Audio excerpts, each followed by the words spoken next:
Tenemos el privilegio de contar con una ponente excepcional, la doctora Carmen Moreno Ruiz, que abordará la interrelación entre trauma y trastornos mentales en la infancia y adolescencia. La doctora Moreno es licenciada en Medicina y Cirugía y doctora en Psiquiatría con calificación de sobresaliente cum laude y premio extraordinario de doctorado. Se especializó en Psiquiatría en el Hospital Gregorio Marañón de Madrid y posteriormente realizó su formación en Psiquiatría Infantil en la Universidad de Columbia en Estados Unidos y en el New York Psychiatric Institute, becada por la Fundación Alicia Koplovich. Actualmente es jefa de sección del Instituto de Psiquiatría y Salud Mental del Hospital Universitario Gregorio Marañón de Madrid. Ha desempeñado funciones asistenciales en hospitalización de adolescentes y actualmente ejerce su labor asistencial en programas de atención a niños y adolescentes con trastorno mental grave en el Hospital Universitario Gregorio Marañón. Además de esta amplia experiencia clínica, tiene una brillante trayectoria docente e investigadora. Es profesora asociada de psiquiatría en la Universidad Complutense y docente en varios másters y múltiples cursos relacionados con la salud mental, concretamente y en especial con la salud mental infanto-juvenil. Ha participado en 28 proyectos de investigación competitivos nacionales e internacionales y es coordinadora nacional del programa infanto-juvenil del Centro de Investigación en Red en Salud Mental, Cibersan. Es chair de la European Network of Child and Adolescent Psychiatry y autora de más de 100 publicaciones en revistas de elevado impacto, contando con múltiples premios y reconocimientos por sus contribuciones científicas. Recuerdo todavía la primera vez que oí hablar a Carmen en persona en unas jornadas de psiquiatría infantil aquí en Madrid y me impresionó su claridad a la hora de exponer y su gran capacidad de integrar un gran rigor científico con una profunda visión y experiencia clínica. Muchas gracias, Carmen, es un placer tenerte aquí con nosotros. Pues muchísimas gracias por la amable presentación y por la oportunidad de estar aquí. Gracias a la organización, gracias a la doctora Payá y a su equipo por pensar en mí para dar esta primera conferencia del curso que tenéis todo el día de hoy, mañana y pasado. El aire acondicionado es súper importante, pero es un dolor de cabeza. Entonces, si alguien en un momento dado ve que no puede más, que ya no oye bien y que es incómodo, pues vamos quitando y abriendo la ventana, quitando. Bueno, yo qué sé, lo que sea más fácil, porque yo tengo mucho rato para hablar, mucho rato, y yo hablo mucho. Y yo puedo estar aquí hablando mucho rato, pero también, pues en determinado momento intentaré pararme para que habléis vosotros, que entiendo que estáis aquí porque tenéis interés específico en este asunto y probablemente muchísimo que aportar. Yo llevo trabajando en trauma como cualquier psiquiatra infantil desde que empecé la residencia y desde que empecé la formación en infanto-juvenil. Y desde la mayor parte de los proyectos de investigación que ha mencionado la otra Payá, inevitablemente trabajamos incluyendo modelos de trauma. Porque no puede ser de otra manera cuando uno hace un poco de investigación que tiene que ver con las bases, no solo a las bases biológicas, ¿no?, sino con las causas de los trastornos mentales. Es inevitable. Si uno se dedica a infanto-juvenil, es uno de los factores que está muy bien si no lo metes en tu modelo. Entonces no te van a salir, los resultados no van a tener sentido, porque es necesario contar con él, ¿vale? Entonces, ahora explicaré algunas de las cosas que hemos hecho más enfocadas a trauma durante la presentación, aunque voy a intentar que sea una visión un poco amplia e integradora. Antes de empezar, tengo curiosidad por preguntaros y por saber qué background tenéis. Entonces, si en un par de alzadas de manos me ponéis sobre la pista, os lo agradezco. ¿Hay personas aquí que se dedican activamente al trabajo en salud mental? ¿Alguno de vosotros? Vale. ¿Alguien estudia cosas en relación con la salud mental? ¿Y luego hay gente que se dedica a otras cosas? Bueno, pues entonces a ver si consigo que aquellos que tenéis un background que está igual menos relacionado con los temas de la psiquiatría y de la salud mental, que son dos cosas parecidas pero no son lo mismo, podáis seguir la ponencia, y si en algún momento alguno de vosotros considera que hay cosas que le gustaría entender un poco mejor, podemos dar paso durante la ponencia, y si veo que hay muchas, paro, voy rápido y dejamos más tiempo al final para poder hablar. Le voy a pedir a la otra para allá que me pare cuando ya considere, pero ya te digo que yo aquí tengo hoy para hablar un rato largo porque me parece un tema importante y bueno, pues porque me han dado mucho tiempo y lo voy a aprovechar. Sin más, paso a explicar cuál va a ser el índice que voy a seguir durante la presentación. Voy a cubrir aspectos que tienen que ver fundamentalmente con la definición de lo que estamos hablando y de lo que significa el trauma aplicado a la psiquiatría y a la salud mental. Voy a enfocar la mayor parte de mi presentación a cómo el trauma influye en la biología y cómo eso hace que nosotros sintamos las consecuencias o no del trauma, porque son aspectos que yo creo que son fundamentales y que probablemente van a complementar otros aspectos más psicológicos que se van a tratar y más de tratamiento que se van a tratar a lo largo del curso, luego después, y vamos a enfocarnos luego en algunas de las situaciones clínicas que no se pueden entender sin la concurrencia del trauma o algunas de las situaciones clínicas en las cuales el trauma realmente tiene un peso específico importante, aunque también puedan aparecer sin la necesidad de que el trauma esté presente. Cuando hablamos de trauma, ¿de qué es de lo que estamos hablando? Pues yo me he traído unas cuantas definiciones de andar por casa, que en el fondo pues son las que nos sirven a todos para tener las cosas en la cabeza, ¿no? Trauma viene del griego como casi cualquier palabra de la medicina o de los ámbitos de la salud y hace referencia a una herida. Y esto es lo primero que uno... ¿no? Traumatismo cráneoencefálico, traumatología, ¿no? ¿De qué estamos hablando? Pues se rompe una pierna, se rompe tal. Lo que pasa es que las heridas no son necesariamente físicas o no son solo físicas. Hay acepciones de la palabra trauma que hacen referencia a las heridas de la mente. Y estas acepciones las recoge ya la Real Academia de la Lengua de España. Habla de que un trauma es un choque emocional que produce un daño duradero en el inconsciente. Esto es lo que dice la RAE. O una impresión o una emoción negativa, fuerte y duradera. El concepto de duración, en lo que se refiere a trauma psíquico, es relevante. ¿Vale? Nos podemos hacer daño con la bici. Yo me puedo hacer una raja, me puedo hacer una herida y me la van a coser. Cuando estamos pensando en trauma psíquico, trauma psicológico, el concepto de duración es muy relevante. Y la Organización Mundial de la Salud va más allá, porque habla de que el daño puede ser real o potencial. Es decir, puede que tengamos daño en ese momento o puede que el hecho de sufrir un trauma predisponga a la adquisición de daño en el futuro. Y ese es otro aspecto fundamental del que espero que podamos sacar conclusiones a lo largo de la ponencia. De forma muy simple, estos son los tipos de trauma en los que yo me voy a centrar aquí. Y fundamentalmente de aquellos que llamamos maltrato. El abuso, la negligencia, ahora explicamos un poco más, y los traumas vinculares, que son uno de los aspectos fundamentales de la psicología. No se ve nada en este. Bueno, uno de los aspectos fundamentales de nuestro trabajo diario, cada vez más, y de hecho empiezan a tener un sitio dentro de las clasificaciones internacionales y me consta que va a ser uno de los temas de los que se va a hablar hoy. No obstante, todo esto muchas veces se acompaña de otros traumas, de los traumas físicos que tenemos en la cabeza, de situaciones de adversidad, de situaciones de pobreza, de situaciones de malnutrición, de situaciones de daño, de maltrato en otros aspectos. Y la combinación supone un problema grave. Estas son las definiciones estándar para que las tengamos claras a lo largo de la presentación.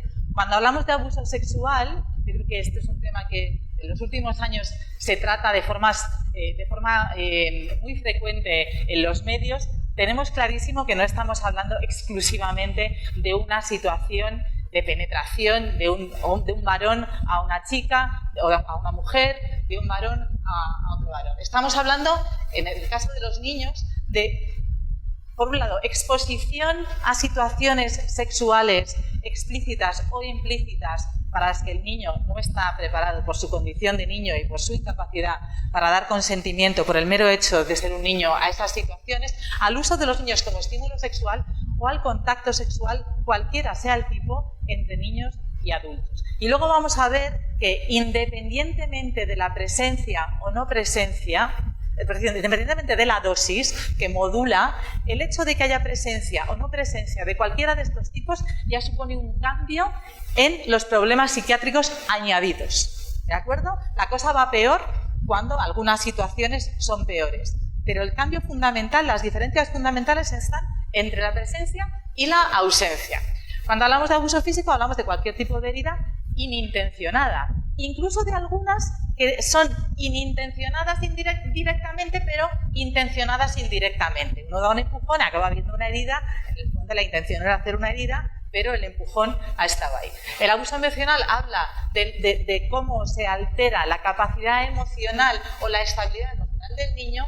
Los aspectos de la negligencia física tienen que ver con la no provisión del niño, que es un sujeto dependiente, no pasivo, pero sí un sujeto dependiente, de la no provisión de las necesidades físicas, de comida, vestido, acudir a un centro escolar, tener la posibilidad de descansar, ¿no? De tener una nutrición adecuada, y la negligencia emocional de esos aspectos en relación a lo emocional. Es decir, el no proveer al niño, el que el entorno no sea capaz de proveer al niño de todos los aspectos de arrope emocional, de sensación de tranquilidad, de sensación de ser importante, de sensación de ser escuchado.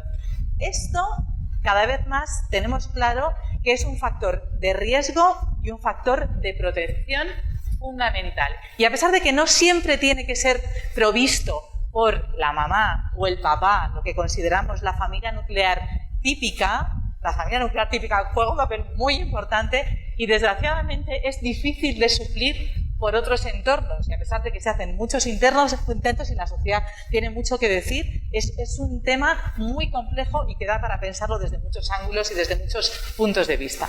El ser testigo de la violencia intrafamiliar, y aquí vamos a todos los aspectos de maltrato dentro de la familia, que en la inmensa mayoría es maltrato hacia las mujeres, aunque no siempre, es un factor muy importante traumático.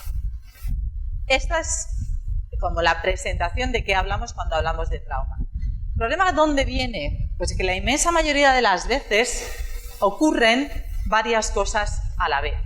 Y no solo ocurren varias cosas a la vez, sino que ocurren varias cosas a la vez de manera crónica, es decir, a lo largo del tiempo. Y no es infrecuente que empiece habiendo un tipo de trauma y que ese trauma devenga en otro y que ese trauma devenga en otro, no solamente ocurriendo al mismo tiempo, sino de forma sucesiva. La mayor parte del trauma está perpetrado, aquellos victimarios son los cuidadores principales de los niños, muchas veces los papás, muchas veces papás que han sido traumatizados a su vez y que realmente tienen una forma muy complicada de relacionarse con sus propios niños. Y uno de los más complicados de gestionar muchas veces, y yo creo que aquí, ¿no? Si se nos ponen siempre los pelos de punta con el tema del abuso sexual, probablemente se nos ponen mucho más los pelos de punta muchas veces, está perpetrado no solamente en muchas ocasiones por la familia, sino también por gente próxima a los niños, por amigos de los papás o amigos de la familia que han tenido una relación más íntima con los niños. La OMS, en un posicionamiento que tiene sobre la salud en Europa, y no es un posicionamiento exclusivo sobre la salud mental, es un posicionamiento sobre la salud, nos da algunos datos de prevalencia, nos deja algunas perlas que yo creo que merece la pena que tengamos en la cabeza. Estas perlas son que hay que tener en cuenta que el maltrato es una causa de inequidad social y es un tema muy relevante en salud, punto, ni mental, ni no mental, ni tal. Un tema muy relevante en salud, que al menos 18 millones de niños en Europa van a sufrir a lo largo de su infancia, no de su vida, a lo largo de su infancia, maltrato, que el maltrato documentado está directamente relacionado como causa fundamental de muerte en más de 850 niños en Europa al año. Y esto significa que probablemente las cifras sean del doble o del triple, porque en muchísimas ocasiones no se acaba incluyendo el maltrato como causa de muerte, ¿de acuerdo? 850 niños menores de 15 años en Europa. La mayor parte ocurre, y esto pasa desapercibido, y sabemos que es muy poca la implicación al final, en una minoría de los casos, de los servicios sociales, fundamentalmente de todo lo que estamos hablando, de este maltrato que tiene lugar en la esfera de lo afectivo, que es tan difícil de probar. Sabemos además que los niños maltratados, lo decíamos antes, tienen más riesgo de ser víctimas de maltrato en la edad adulta o perpetradores de maltrato en la edad adulta y por tanto de perpetuar un ciclo. Y además, cuando alguien ha sido maltratado en su infancia, tiene peor suerte en la vida en lo que se refiere a que le van a venir más traumas. Hay una predisposición frente al trauma. Y esa predisposición frente al trauma, lo vamos a ver en alguno de los trabajos que estamos desarrollando ahora, probablemente tiene que ver con que la personalidad empieza a desarrollarse de determinada manera. Y hay una búsqueda, una necesidad de estar en situaciones riesgosas en algunas ocasiones. Y esto desde algunos posicionamientos es complicado de entender, es difícil pensar que el libre albedrío no existe, es difícil pensar que uno no se puede sobreponer al trauma. Y desde luego hay herramientas que nos lo van a permitir, pero es necesario saber que desgraciadamente la mejor forma de sobreponerse al trauma es intentar evitarlo, porque una vez que el trauma está, modifica muchos aspectos básicos de la forma de relacionarse que hacen más probable que esto vaya a más en la vida. ¿Vale? Se trata de un problema de salud pública. De salud pública, no solamente de un problema judicial, de la esfera de lo judicial, es un problema de salud pública. Y hay una persona interesantísima que os animo a que veáis algo de él, se llama Frederick Douglass, que es un abogado, un abolicionista negro del 19 en Estados Unidos, que hablaba de que es mucho más fácil construir niños sanos que reparar hombres y mujeres, diría yo, enfermos o rotos. Yo creo que el paradigma de la prevención tiene que estar absolutamente presente en nuestras cabezas.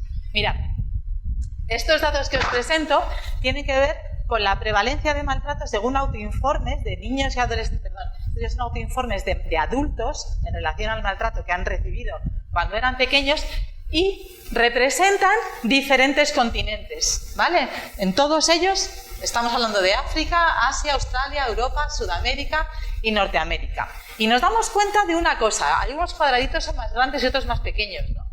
El hecho de que los cuadraditos sean más pequeños hace referencia o bien a que los datos son súper fiables, que no suele ser la realidad, entonces la dispersión de los datos es muy poca, es decir, son datos fiables y más o menos las prevalencias ocurren razonablemente en todos los sitios, o bien a que tenemos pocos datos, ¿de acuerdo? Y que entonces el tamaño de las muestras es pequeño. Nos damos cuenta de que hay bastante dispersión en estas prevalencias a lo largo de los sitios y que hay algunos aspectos como la negligencia o el abuso emocional o el abuso físico, no tanto el abuso sexual, que es más parecido en todos, que se dan más en algunas culturas. Los aspectos culturales tienen un impacto aquí. También el aspecto cultural de quién mide el abuso. Si tú a alguien de determinado país, con un técnico de ese país, le dices, miren el abuso en este sitio, las cifras de prevalencia van a ser muy diferentes. Si aquí viene un americano de Nueva York y me ve a mí pegándole un grito a un niño que va a cruzar la calle, y digo, ¡niño, ven! Y le pego un grito y lo agarro fuerte para que no cruce, a lo mejor se escandaliza. Cabe la posibilidad, alguno pensará que es lógico lo que estoy haciendo, pero alguno se va a escandalizar. Es decir, hay una diferencia cultural en lo que eso se considera. Y también tenemos que tomarnos estos estudios desde la posibilidad de que exista ese sesgo. Pero en estudios que están mejor hechos, y estos son los estudios que reporta la OMS en su reporte europeo de la prevención del maltrato infantil, se nos dicen cosas como que prácticamente el 30% de los niños van a haber sufrido abuso emocional, que el 23% van a haber sufrido abuso físico, que el abuso sexual es claramente más frecuente en niñas que en niños, 3-4 veces, y esto cuando hablamos de presentación, de penetración, unas cifras de 13 y 6%, pero hasta 3 veces más en cualquier situación de abuso sexual, y que la negligencia, que es tan dañina como cualquier otro tipo de maltrato, la mayor parte de las veces pasa desapercibida, pero está en unas cifras de entre el 15 y el 20%. ¿Vale? Eso muy importante. Solo detectamos 1 de cada 10 casos de maltrato. Yo estoy en Madrid, trabajo aquí, entonces voy a traer datos del informe sobre la familia en España y del informe de la Comunidad de Madrid en lo que se refiere al maltrato. En el informe sobre la familia en España, el Ministerio nos dice que la mayor parte del abuso que se detecta, este es el abuso que se detecta, es el maltrato físico, ¿lo veis? Al principio. Y que las tasas del maltrato físico, la negligencia, tal, son muy parecidas en chicas y en chicos.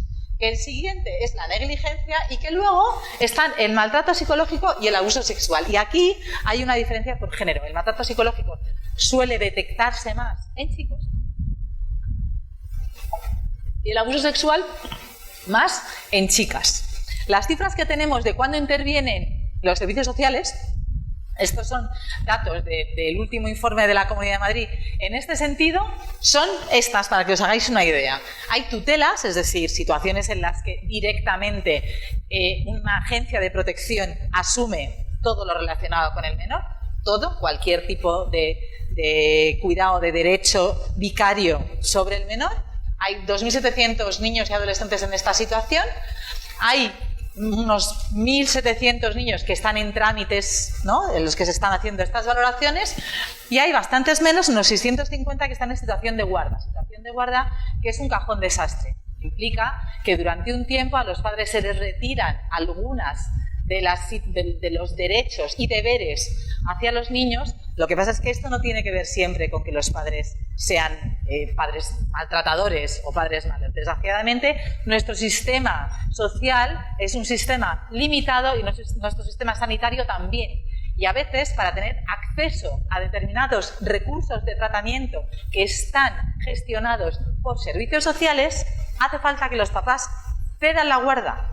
Y esto se convierte al final en una situación muy traumatizante, de la que no voy a hablar hoy, y seguro que hablaréis en otros momentos, que tiene tela marinera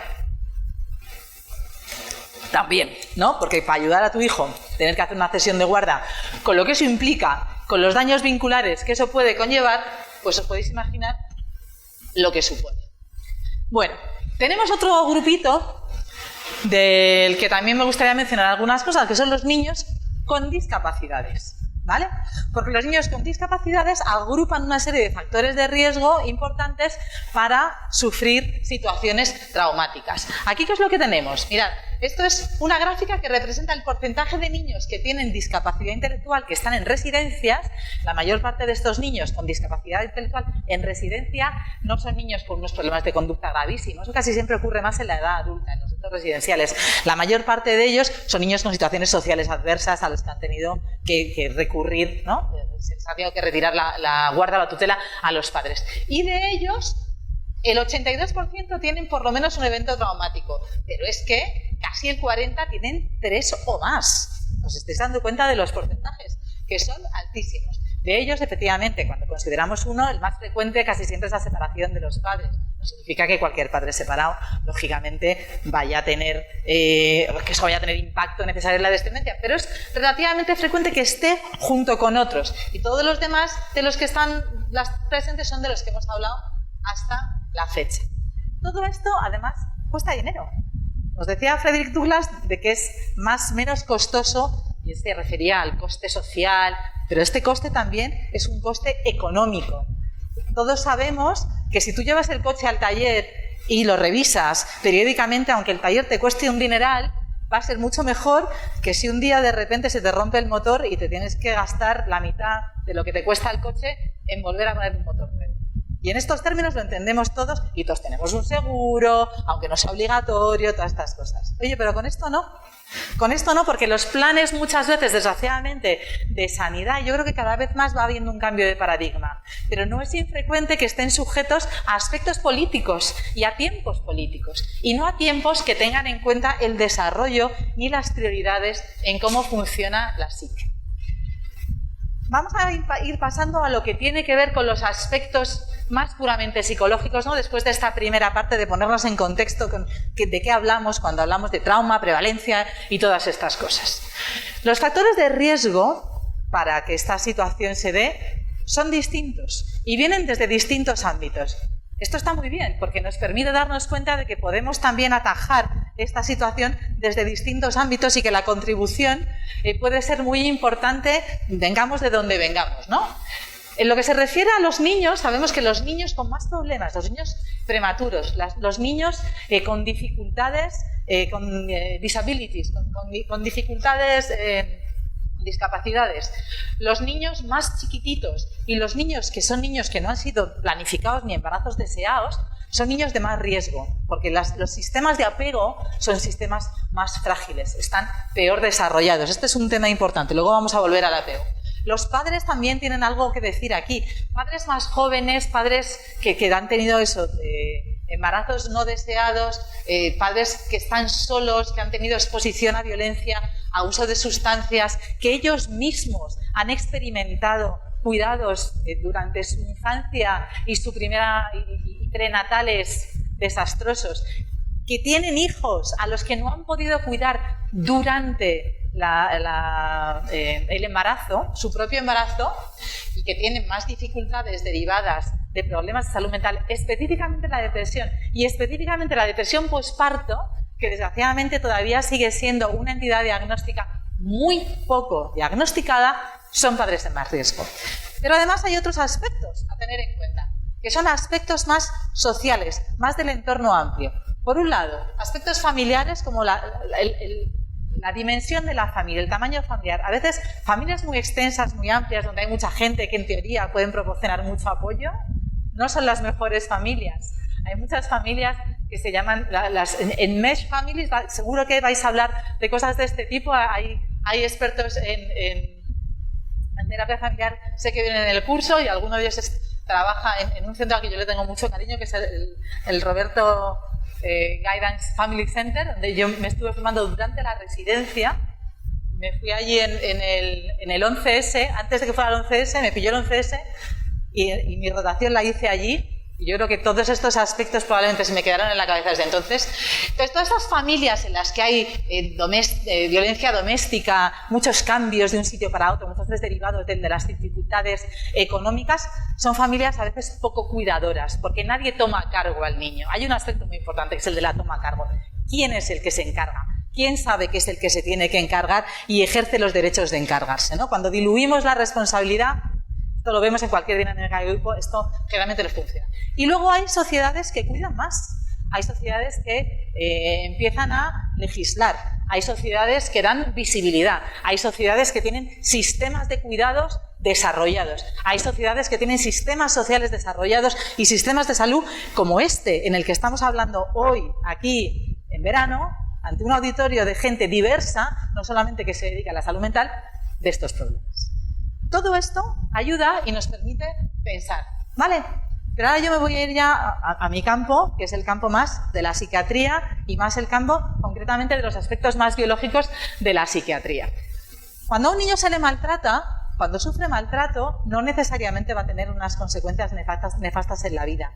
No siempre pasa. No hay un síndrome del niño maltratado. No tenemos que ir con determinados ojos y diciendo, ah, sí, le pasa esto, y tiene maltrato. Sería más fácil, francamente, pero no es así.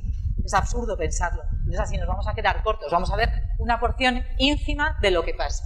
Sabemos que los factores moduladores de riesgo sí que son comunes. Entonces, esto sí que nos tenemos que fijar, ¿vale? Cuando tenemos un niño en el que el maltrato ha ocurrido siendo más pequeño, ha sido un maltrato más grave, ha sido más frecuente y ha durado más, ha tenido una relación intensa con el abusador. Esto es muy importante. Es decir, cuando la misma persona provee de cuidados, es tu apoyo fundamental, emocional y de sustento de vida, y además te hace daño, el choque psíquico que eso provoca es absolutamente brutal y tiene unos impactos impresionantes en cómo uno funciona. El tipo de abuso también tiene que ver, ahora lo vamos a ver, y desde luego todo lo que tenga que ver con lo positivo, que se vea, que se denuncie, que el sistema social funcione, actuar como protector, ¿vale? Estamos ahí y ahora tenemos que entender cómo consigue este estrés temprano tener impacto en la salud.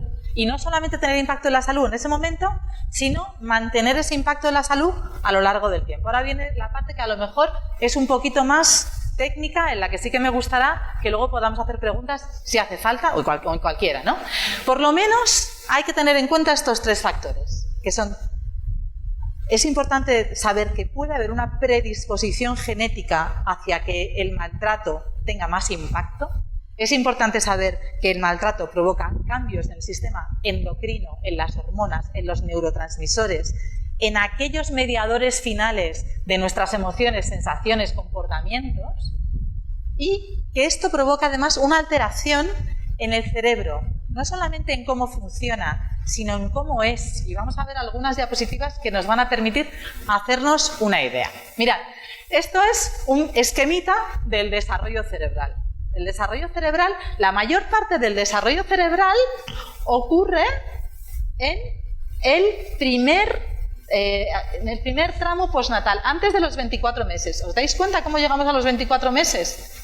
Lo que pasa es que uno de los momentos más sensibles del desarrollo cerebral es el momento embrionario. Ahí es donde todas las situaciones estresantes de alrededor van a tener un impacto mayor.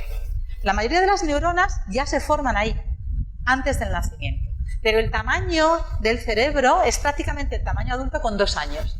¿Qué es lo que ocurre? Que hasta los 2 años crecen las neuronas, muchísimas neuronas. Pero a partir de los 2 años, esas neuronas empiezan a especializarse. Se crean muchas y luego el cerebro dice, oye, aquí hay mucho, pero vamos a podar un poco, ¿no? Porque estas me sirven o no. Ese proceso de poda se refina durante la adolescencia. Y en ese momento en el que se está podando, el cerebro es más frágil, es más vulnerable. Nosotros podamos un árbol y lo podamos al inicio del invierno o al final del invierno. Al final del invierno, ¿no? Si lo podamos al inicio del invierno, ¿qué hacemos? Ya nos hemos cargado el árbol. Ya los brotes que vayan a salir nos hemos cargado con todo el frío que viene. En un momento de trauma biológico no podemos hacer muchos cambios. Bueno, en ese momento de la adolescencia el cerebro es mucho más sensible al estrés. Mucho más sensible al estrés. Un estrés primero, un estrés segundo. Es lo que se llama en psiquiatría la hipótesis del doble golpe. Hay un aspecto fundamental que es el córtex prefrontal. Es una de las partes del cerebro que está más sujeta a la alteración traumática o a la alteración que no puede suplir los daños del trauma. El córtex prefrontal es la parte anterior de lo que va justo detrás de nuestra frente y es lo que nos permite inhibir comportamientos. Lo que nos permite, pues, no sé, no irme al baño ahora corriendo, ¿no? Y decir, ay, tengo ganas de hacer pis, me voy a ir al baño, que llevo aquí ya mucho rato hablando. Pues no, pues me paro, porque tengo un córtex que me dice, oye, mira, estás en una situación, hay alumnos, tal, espérate un poquito y te vas luego después. Eso me deja hacerlo mi córtex prefrontal. Si el córtex prefrontal va mal, yo me voy al baño y luego vuelvo, o pego un grito, o hago determinadas cosas, ¿vale? Esto lo vemos mucho en las demencias. Del doble golpe, lo que he dicho antes. El doble golpe implica que para que aparezcan los problemas mentales, algunos de ellos, esto está más relacionado con la psicosis, es necesario que haya un golpe temprano, fundamentalmente en la primera infancia, desarrollo embrionario, primera infancia, y luego muchas veces hay otro golpe después en la adolescencia. Es como aspectos sumatorios, ¿vale? Nosotros hoy nos estamos enfocando en el maltrato temprano, pero esto lo tenemos que tener bastante claro, porque a veces esos niños que han tenido maltrato, cuando le viene otro estrés, y os lo voy a enseñar con un experimento que hhemos diseñado, que vais a ver que yo creo que nos va a dar una idea interesante de cómo eso actúa, ¿no? Es lo de que llueve sobre mojado, ¿vale? O sea, ahí vemos esa dificultad. Entonces, hemos visto efectivamente que el cerebro tiene momentos especialmente sensibles, momentos en los cuales el estrés puede tener un impacto específico. ¿Y cómo actúa el estrés? ¿Dónde sentimos el estrés? ¿No? Yo tengo estrés, hay una situación estresante, ¿y por qué esa situación estresante tiene efecto sobre mí? Tiene efecto sobre mí porque tengo un sistema que se llama el eje hipotálamo hipofisiario adrenal.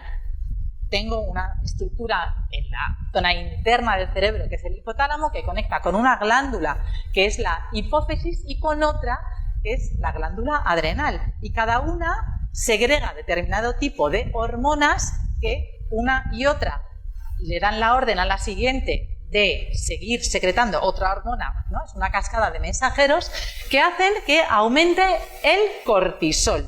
El cortisol, que lo segrega la glándula adrenal, el cortisol, que es la molécula endógena igual a la cortisona, que habréis tomado alguno de vosotros para las inflamaciones, ¿no? Los esteroides, los corticosteroides, la cortisona. Es una medicación estupenda, pero muy peligrosa. Si habéis tomado esteroides, sabéis que vuestro médico os lo pone y os dice, y ahora empezamos a bajar.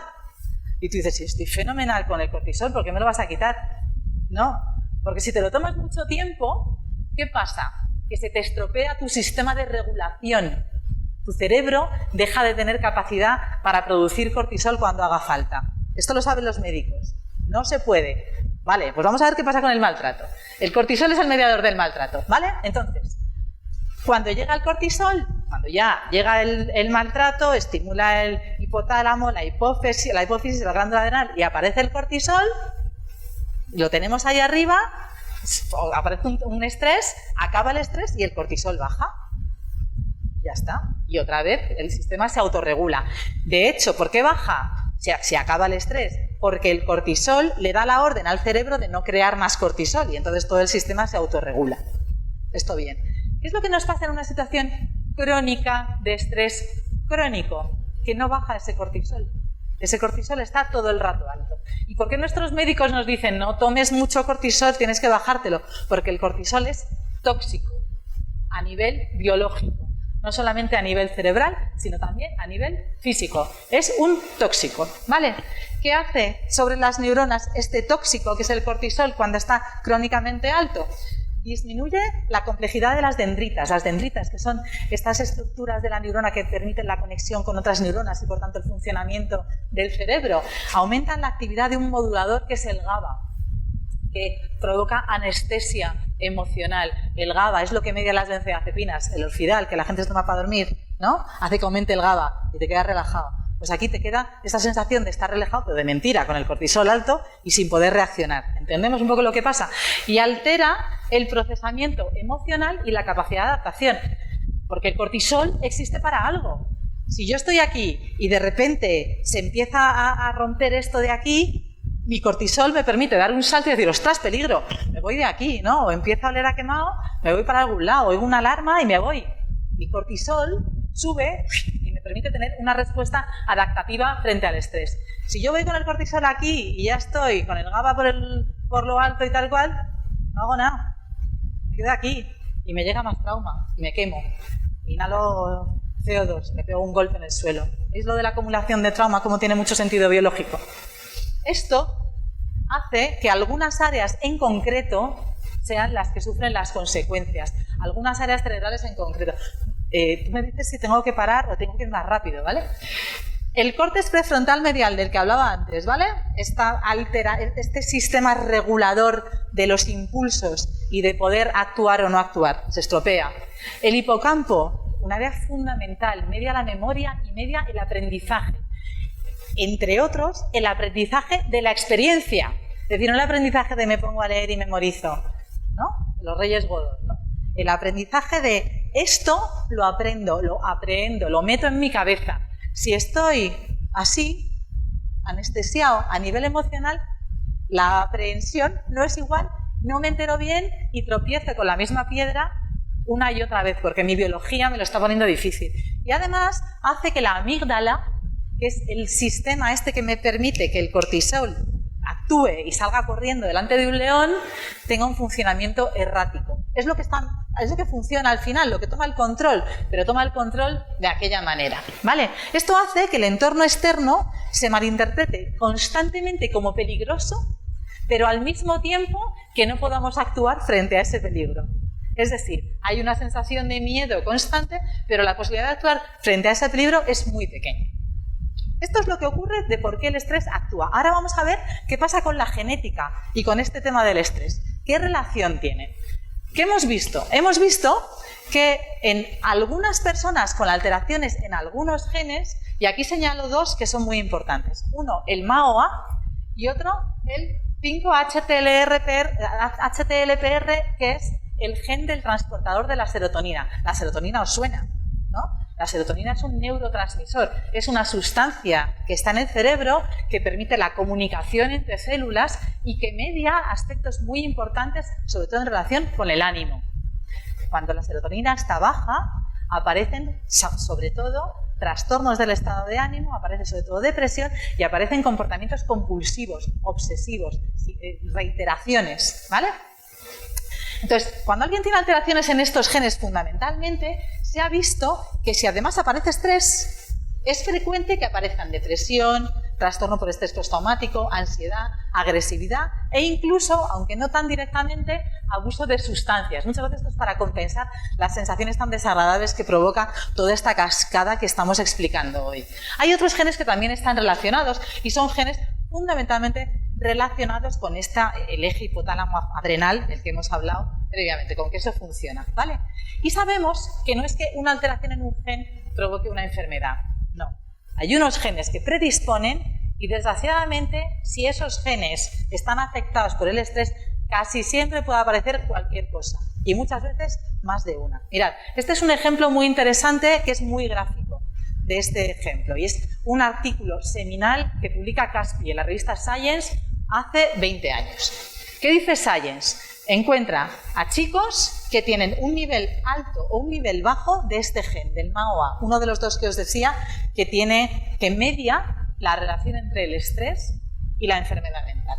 Y se da cuenta de que en aquellos niños que tienen niveles bajos de este gen, que son la rayita negra, frente a la rayita gris, aquellos que no tienen problema de maltrato no se diferencian uno y otros, pero en cuanto aparece maltrato y el maltrato es más grave, los que tenían los niveles más bajos del MAO tienen más problemas psiquiátricos. Él los expresa mediante problemas de conducta, pero es con una escala que puede hacer referencia a otras muchas cosas, ¿vale? Es decir, separando, hay una predisposición genética, llega el estrés y no a todo el mundo le afecta igual el estrés. Aquellos que tenían estos niveles más bajos de la MAO, que es un tema que se hereda, tienen más problemas en ese sentido.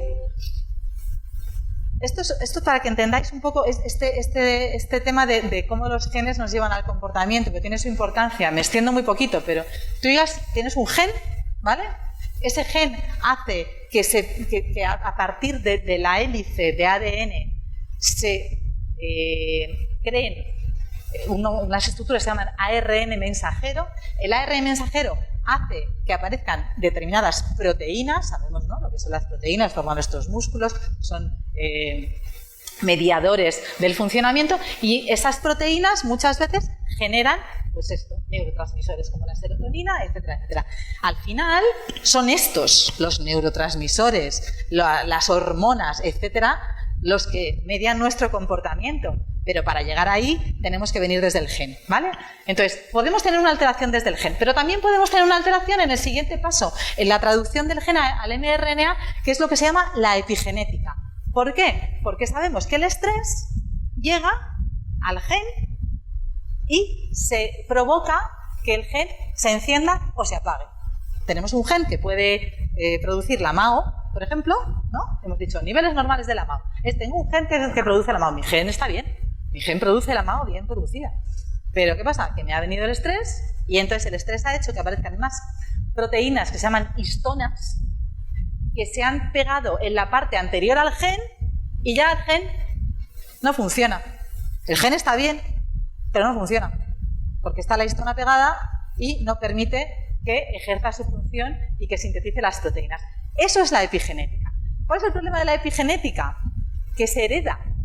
Es decir, tú tenías bien tu gen, tú eres una persona que sufre una situación estresante o tiene maltrato, se te queda pegada la histona, es una de las cosas. Sabemos que hay metilaciones, que es de lo más frecuente probablemente, la modificación de las histonas, están los microRNAs, es decir, hay un mecanismo epigenético que altera cómo funciona tu DNA, tu ADN. Eso se lo transmites a la descendencia. Es decir, el maltrato, la consecuencia del maltrato sobre la salud mental se transmite y tenemos pruebas biológicas de que eso ocurre, puede cambiar, puede causar estos cambios. Estos cambios lo que hacen es que tu sistema hipotálamo, hipofisario adrenal funcione peor, que ya tu descendencia también tenga niveles más altos de cortisol, que no tenga la misma respuesta al estrés que tendría si no los tuviera. ¿Entendéis el ciclo de la violencia, lo dramático que es a nivel biológico? Estos cambios se relacionan además con cambios en la estructura y la función cerebral e implican efectivamente que uno tropiece 2 veces contra la misma piedra, de forma inevitable. Y aparece este concepto, que es el fundamental, y por eso hemos empezado con este dibujito de los cerebritos, ¿no?, yendo de pequeño a grande, que están estas ventanas de vulnerabilidad. Esto, el estrés, no afecta igual en todos los momentos. Si a mí ahora se me muere alguien muy querido, no es lo mismo que si se me muere alguien muy querido a otra edad y no tengo apoyo, no tengo soporte, tal. No afecta igual biológicamente. Porque la emoción y la biología, alguno querrá decir que no tienen nada que ver. Y entonces pues seríamos piedras. No lo somos. Somos seres vivientes que evolucionan y que se relacionan mediante la biología, que es algo que es bastante común. Importante esta gráfica. Estas dos cosas de la biología previa, la predisposición y el estrés están interrelacionadas. en un aspecto dosis-respuesta. ¿Esto qué significa? Esta es la hipótesis diátesis-estrés. ¿Qué significa? Que si nosotros tenemos un nivel de estrés muy grande, ¿vale?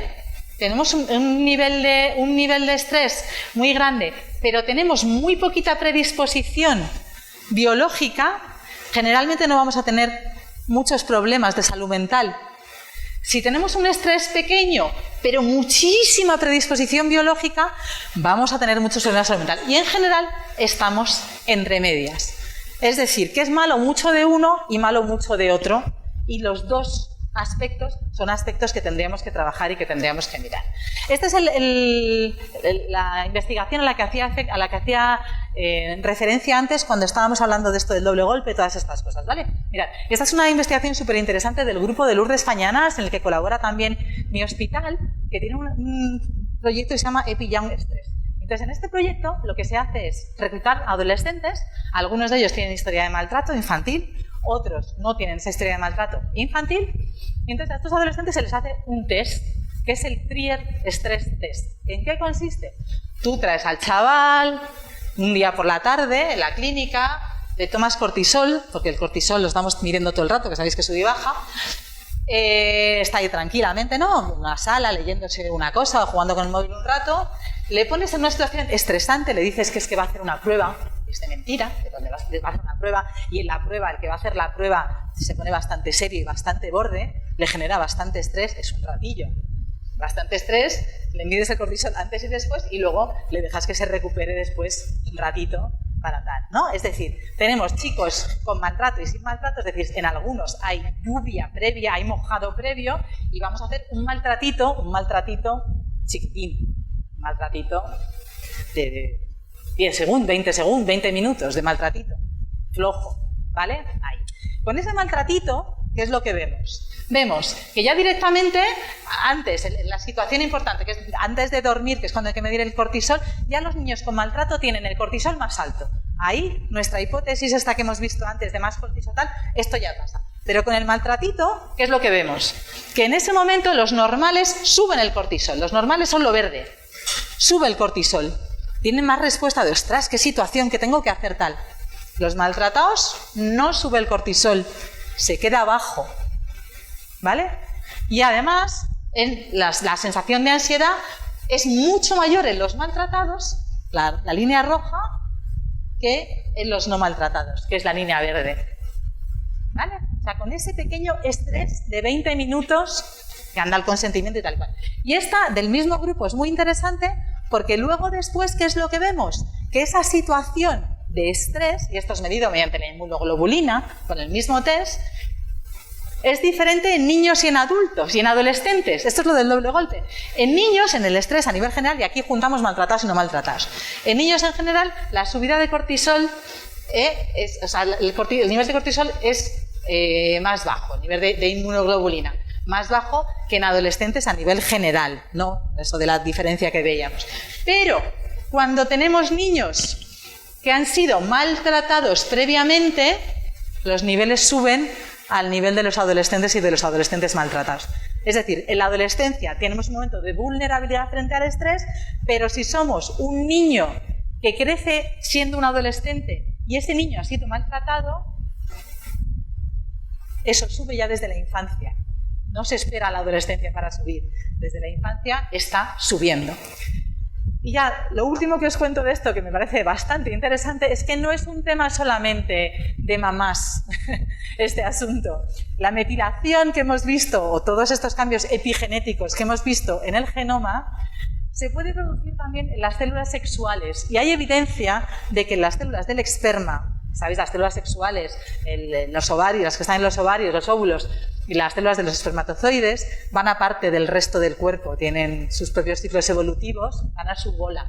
Generalmente acumulan más mutaciones porque están bastante fuera, sobre todo las de los hombres, las tienen bastante fuera.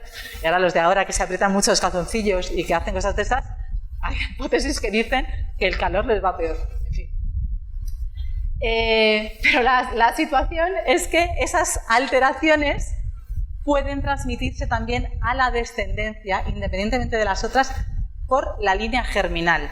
Hay datos también de la femenina, pero quería traer esos.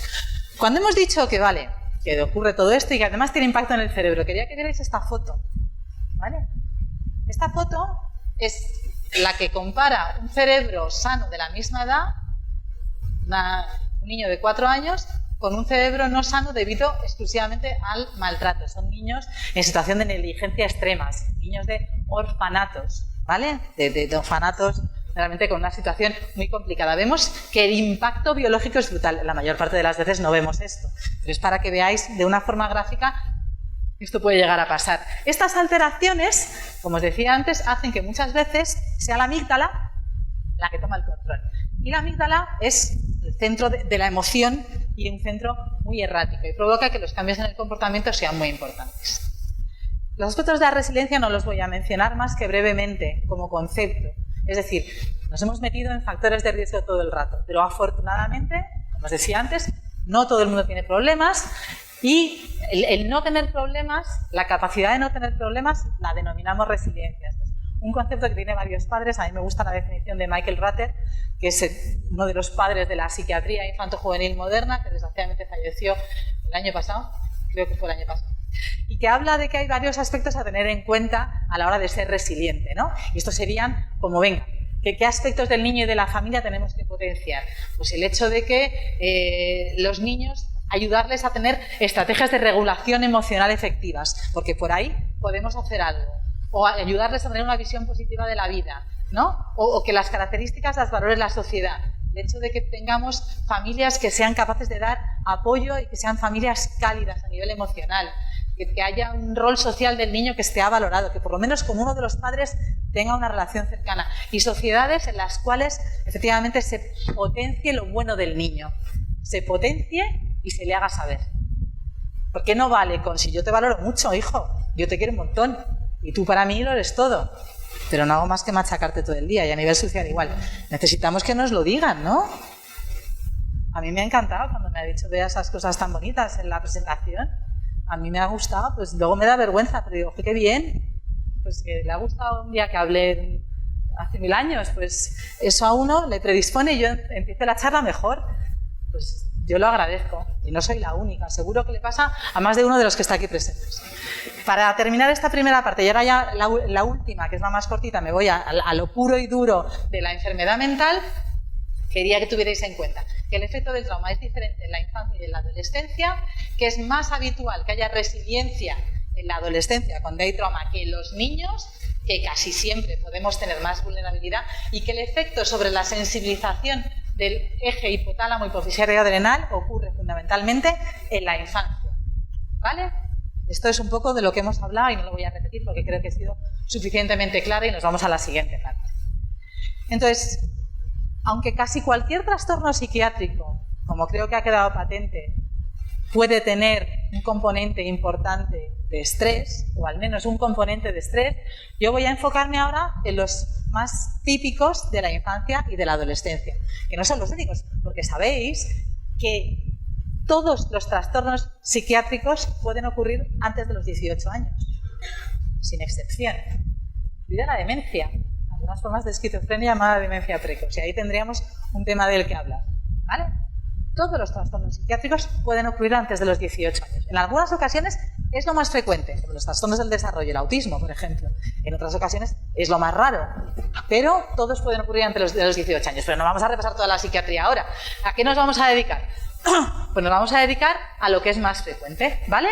Sabemos que aquellas personas con enfermedad mental graves ya de adultas, entre el 50 y el 98% de esas personas, es decir, prácticamente todos, han experimentado alguna vez algún problema. Y como os decía, casi cualquier cosa va a ser más frecuente. Uno de los datos que más nos preocupan es que está aumentado por 15 veces. Por 15 veces significa, 15 veces significa por 1500, ¿no? La posibilidad de tener situaciones relacionadas con el suicidio. No está mal, ¿vale? Hoy ha venido una noticia en el periódico, ¿no?, de una niña que se había suicidado por una cosa. Es decir, las cosas ahora salen en el periódico, pero sabemos que funcionan, ¿vale? El tema que hemos hablado ya antes, no me canso de decirlo, de la importancia del momento en el que se produce el daño y la infancia como un periodo especialmente sensible para el neurodesarrollo. Pero sobre todo, hay un aspecto que nos tiene que quedar bien en la cabeza, que es el tema de la revictimización, el llueve sobre mojado. ¿Esto cómo va? Uno tiene abuso, eso hace muchas veces que las emociones las gestione distintas. Tienes, por un lado, emociones muy intensas y, por otro lado, las emociones bloqueadas, esta sensación muy rara, este miedo todo el rato, pero este bloqueo para sentir las cosas de verdad, no se acaban de sentir bien. Eso hace que uno pueda tener situaciones de disociación, negación, amnesia, bloqueo emocional, lleva a que si no tienes factores de protección, si no tienes factores de los que ayudan con la resiliencia, haya una generalización de la respuesta, es decir, vivo el entorno como amenazador, actúo amenazadoramente contra el entorno y el entorno me devuelve algo malo. Si yo llego aquí y pienso que me está mirando todo el rato la presentación y digo, ¿pero por qué me estás mirando? A lo mejor me dice, tú eres imbécil. Y entonces digo, pero me ha llamado imbécil y me está mirando. Me ha llamado imbécil y me está mirando. Y entonces tal. Y al final, ¿qué pasa? Que yo estoy peor. Porque no solo me estaba mirando, sino que estoy provocando una reacción del otro y al final, ¿qué ocurre? Hay una perpetuación y además tengo cada vez más argumentos para decir, pues es que mira lo que me está pasando, mira lo que me están haciendo. ¿Vale? Es importante que nos demos cuenta de que desgraciadamente a veces la gente actúa movida por situaciones, por cómo percibe el mundo. Y no siempre somos capaces de verlo desde fuera y nuestra propia comprensión de la emoción del otro a veces cambia. Cuando se dan las dos cosas, cuando se da el trauma infantil y la psicopatología tiende a tener inicio más temprano. Claro, cuando algo empieza antes, el efecto sobre la vida es peor. Si yo tengo una depresión con 8 años y estoy deprimido, no me diagnostica, se me pasa, la vuelvo a tener, que más probable, con 11 o con 14, el cole mal, la relación con mis amigos probablemente peor, haré menos al final, seré listo o no seré listo, pero probablemente estudiaré menos, llegaré a una situación social peor y eso a lo mejor me predispone para una situación social más adversa. Es decir, solo con eso ya voy a tener un resultado final peor. Además, hace que los síntomas no solo empiecen antes, sino que sean más graves y que sea más probable que haya una cosa que se llama comorbilidad. ¿Esto qué es? Que aparezca más de una cosa, que no se dé solamente la depresión, que es una de las más frecuentes, sino que se den más cosas. Las consecuencias pueden ser en todos los aspectos psicológicos, ¿vale? Este es un listado de cualquier aspecto psicológico que os podáis pensar relacionado con el maltrato a nivel de niño. Nervios, autoestima, indisciplina, absentismo escolar, todas estas cosas. Pero como yo soy psiquiatra, me voy a colocar en la parte de la enfermedad per se. Es decir, claro, las consecuencias sobre lo que llamamos ahora salud mental, para que queramos. Pero si nos vamos a patología mental pura y dura, bueno, y esto es con los adolescentes, ¿no? Que veis que casi todas las consecuencias son mayores, las barritas negras es cuando hay maltrato y cuando no. Todas las consecuencias igual, en la adolescencia, esta situación, más, ¿no?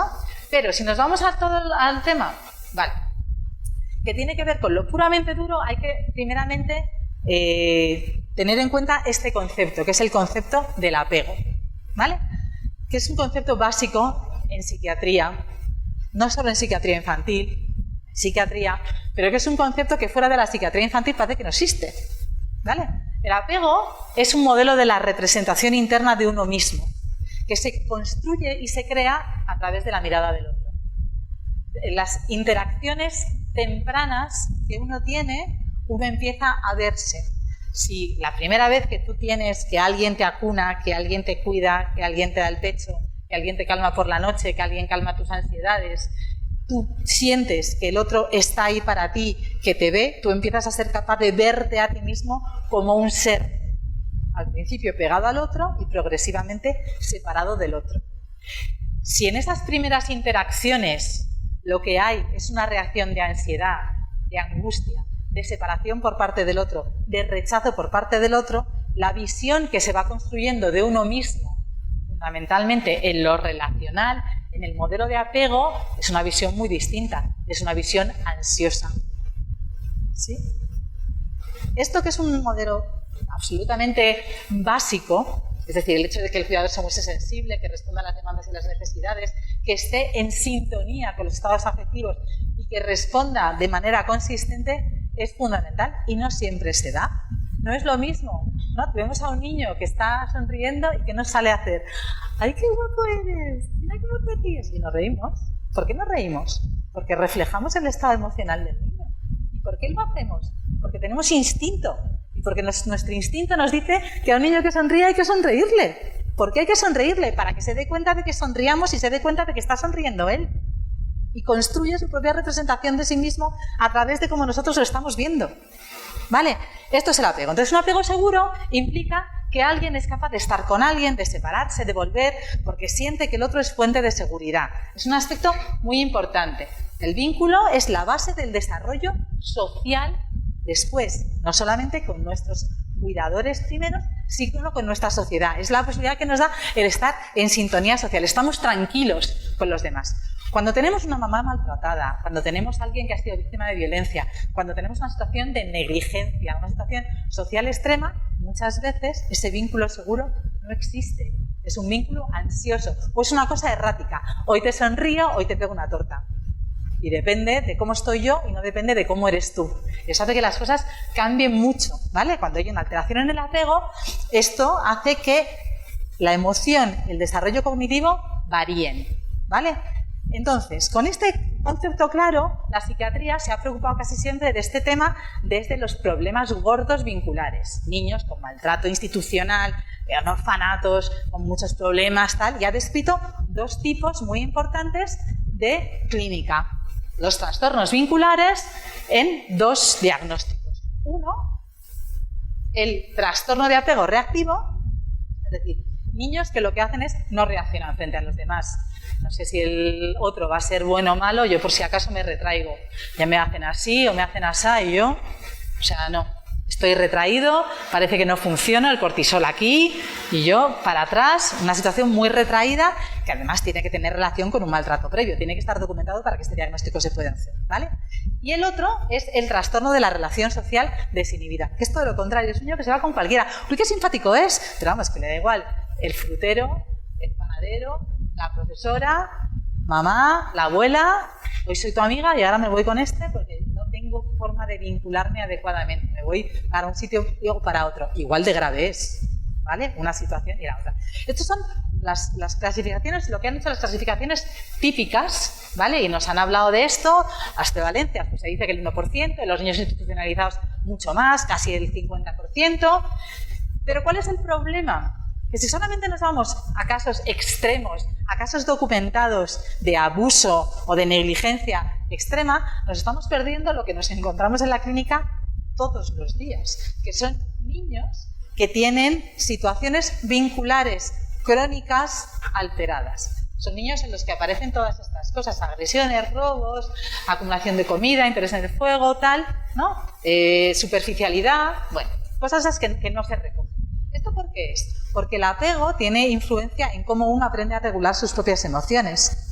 De la relación en el otro y de cómo se regulan las emociones con el otro, uno aprende a regular su propia emoción y el trauma complejo o el trauma crónico, este trauma vincular del que hemos hablado, de tener una relación vincular que no es una relación vincular sana, hace que la capacidad para formar vínculos seguros se altere y la capacidad de la regulación emocional se altere. Y cuando alguien no tiene una capacidad de regulación emocional, hace que haya una situación de mucha desorganización y de mucho trauma.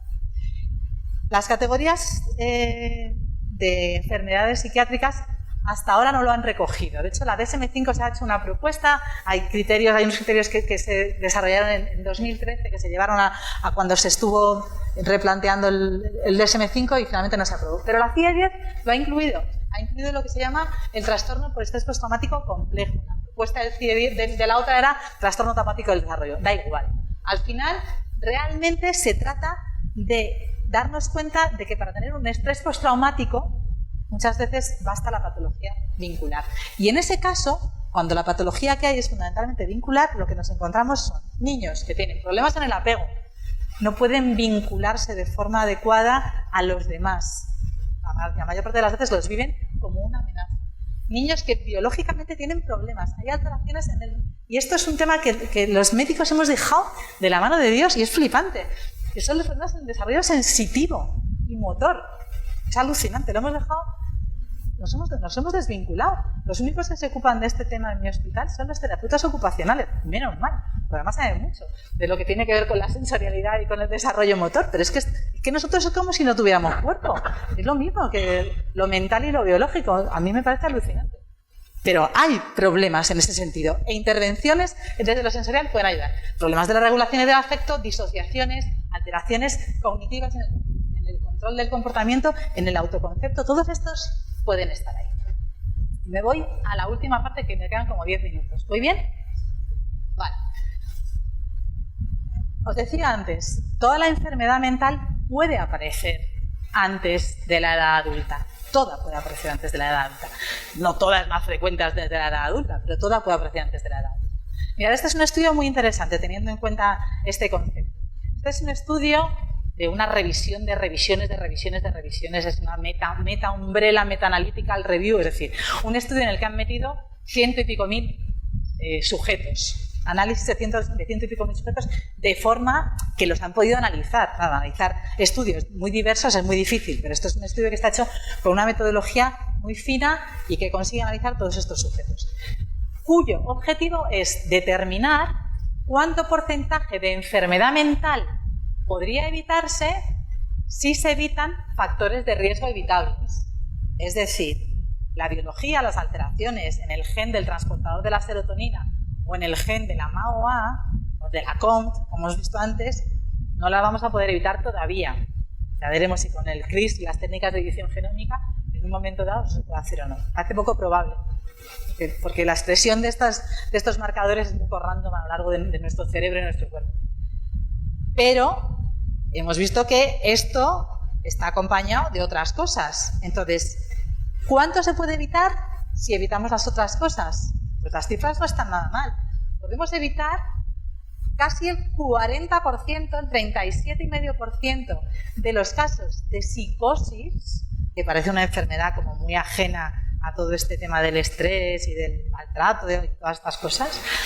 37,8% de la psicosis se puede evitar si se eliminase la adversidad infantil. Se podría evitar hasta el 13,5% de la depresión si se eliminase solo el abuso sexual. ¿No? Estamos metiendo solo una pequeña fracción de lo que supone el abuso, y la negligencia y el tal y cual. Solo con eso evitaríamos eso. Hombre, considerando que la depresión es la segunda causa más frecuente de discapacidad a nivel mundial, por detrás del dolor de espalda, de discapacidad, de gente que no va a trabajar y que no tal, la segunda causa más frecuente por delante del cáncer, por delante de los traumatismos de coche, por delante de un montón de cosas.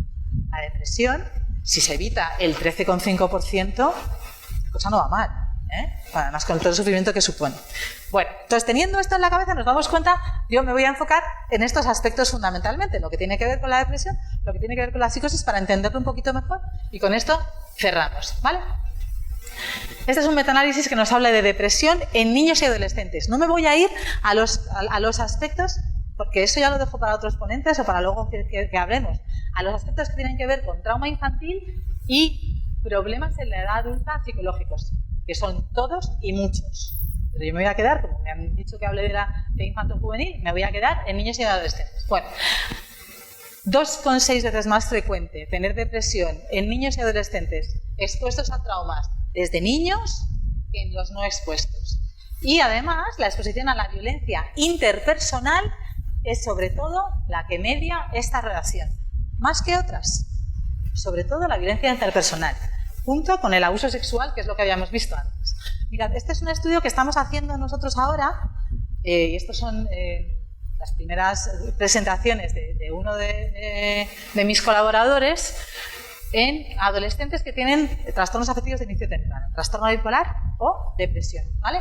Y entonces lo que estamos viendo es la prevalencia de trauma. En esta muestra, que tiene una edad media de 15 años, la mayor parte son chicas, vemos que hasta el 50% ha tenido alguna forma de maltrato familiar, pero no invitamos a la gente a participar en el estudio por el maltrato familiar, los invitamos a participar porque es gente que está en el hospital o bien ingresada o bien en la consulta que tiene depresión. Y decimos, ¿te interesa participar en este estudio? Esa es la forma en la que invitamos a la gente a participar. De esta gente, 50% alguna forma de maltrato familiar. En las víctimas lo más frecuente es el maltrato psicológico seguido de la negligencia emocional. Claro, nosotros lo pillamos porque hacemos una evaluación muy exhaustiva. Esto no se pilla. La mayor parte de las veces será, anda, pues esto no lo había pensado. O cuando lo he contado, nadie me ha dicho que esto fuera algo que había que tener en cuenta, ¿no? El 51% reportó acoso escolar de forma continuada. Y en este caso, la mayor parte eran pandillas. Muchas veces chicas acompañadas, porque era la mayor parte del bullying hacia otras chicas, o grupos que antes eran tus amigos. ¿Qué te parece? Estamos en el mismo modelo, ¿no? Aquel que te proporciona seguridad y en el que confías y tal y cual, te juega la mala pasada y ahí el sistema se vuelve del revés. ¿Y qué es lo que hemos hecho nosotros? Hemos empezar a entender cuáles son las características de personalidad de estas personas que han sufrido estas situaciones. No sabemos qué es antes el huevo o la gallina, pero probablemente el hecho de haber sufrido maltrato o un maltrato más precoz tiene impacto en cómo se va desarrollando la personalidad. Esas personas que son más susceptibles al maltrato familiar son más introvertidas, más autopunitivas, son más pesimistas y son más rebeldes, más oposicionistas. Y los que sufren acoso escolar son mucho más introvertidas por encima de todo lo demás y más pesimistas y autopunitivas. Fundamental. Más que el resto. ¿Vale? Además, en estos mismos chicos hemos visto qué pasa con su funcionamiento cerebral, el que vale para el cole, el funcionamiento cognitivo, al final, ¿no?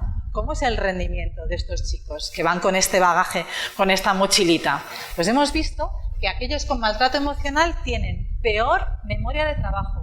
Voy a clase y no me entero bien, me dicen esto y como no lo apunte corriendo en los apuntes y diga, me acuerdo, no me acuerdo. Memoria de trabajo, memoria a corto plazo, no me funciona bien. Peor control inhibitorio, el frontal, ya estamos otra vez, ¿no? Me levanto, me bajo, me voy a hacer pis, me vuelvo. A este le digo idiota, tal, porque no me controlo, me cuesta frenarme. Peor solución de problemas, peor competencia emocional. Aquellos con maltrato físico, peor memoria de trabajo. Aquellos con abuso sexual, peor solución de problemas. Desgraciadamente, la mayoría de las veces tenemos 2 o más de estos tipos de maltrato, ¿vale? Con lo cual, las consecuencias son aditivas. Un aspecto súper relevante es el tema del suicidio. En los últimos tiempos estamos oyendo hablar de suicidio adolescente constantemente.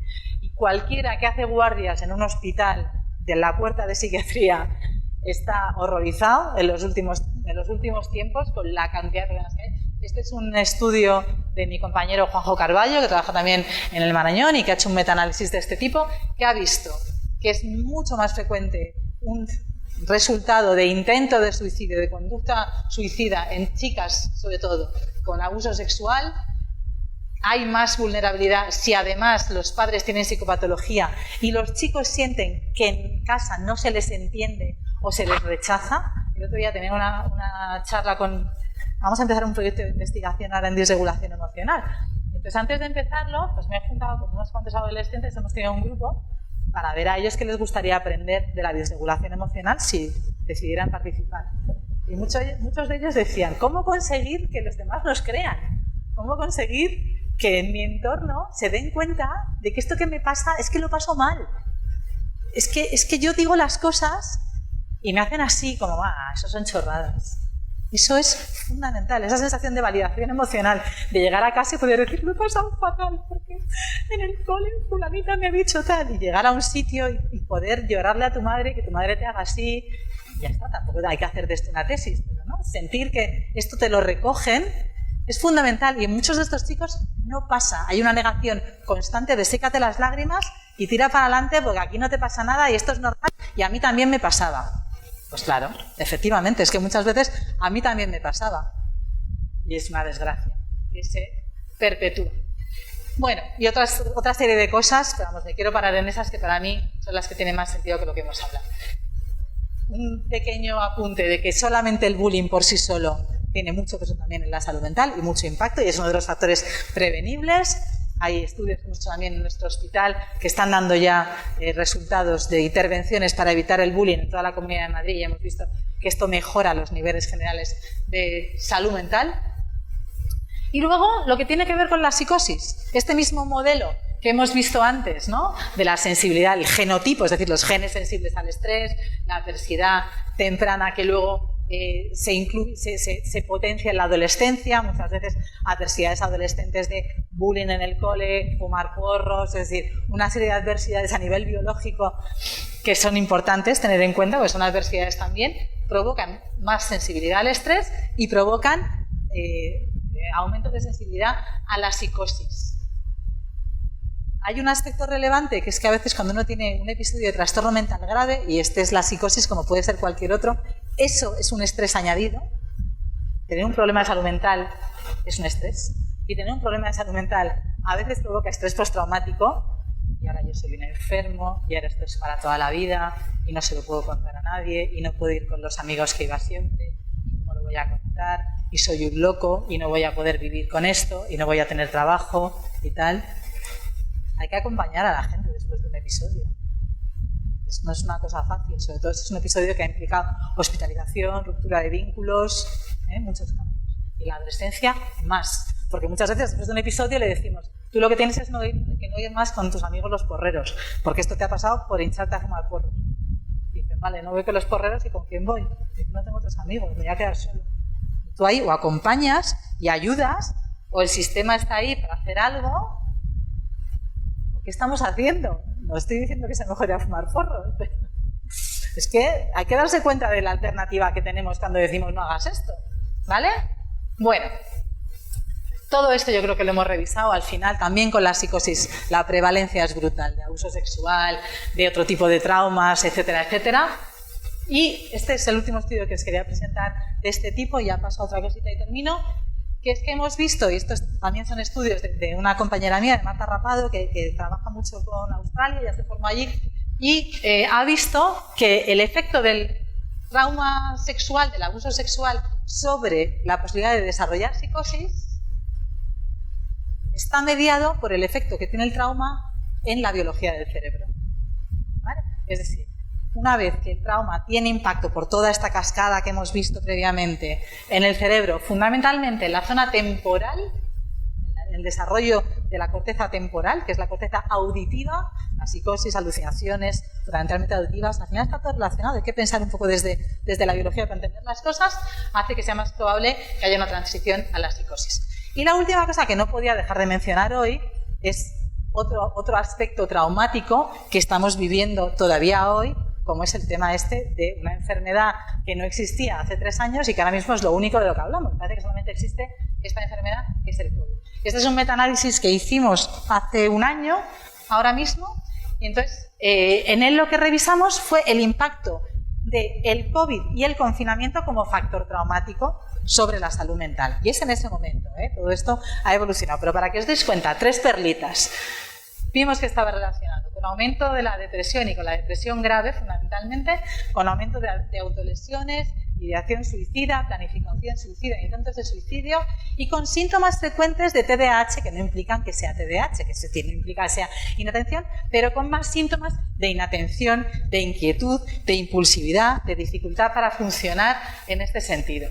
Vimos además que estos aspectos eran más importantes en chicos con factores de riesgo, sin rutinas, en chavalas, en adolescentes más que en niños, en aquellos que estaban todo el día escuchando cosas del COVID, y venga en la radio, en la televisión, ¿no? En gente que tenía problemas de salud mental previos, o en papás que estaban como muy expuestos a temas de estos de contagiarse en los trabajos, y menos frecuentes en chicos con factores protectores como rutina, comunicación familiar, soporte social, y que habían conseguido hacerse con espacios de juego y de pasarlo bien y de liberar la cabeza en su tiempo.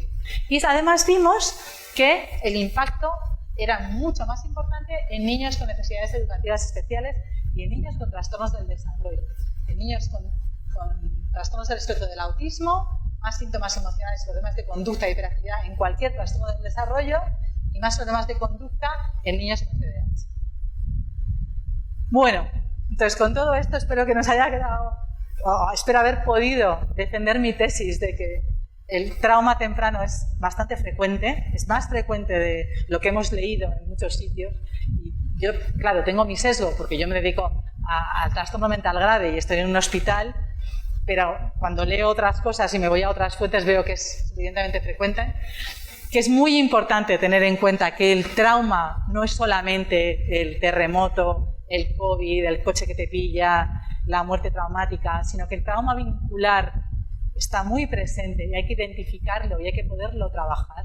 Pero tenemos que trabajar no solo de forma clínica, sino de forma institucional y de forma social, que la relación del trauma es con cualquier trastorno mental. Al final, en la infancia hay algunos que son más frecuentes, pero es con cualquier trastorno mental y que esto tiene implicaciones muy importantes en la prevención, el diagnóstico y desde luego en el tratamiento, que esto ya lo veréis a lo largo del curso. Muchísimas gracias y preguntas o lo que queráis.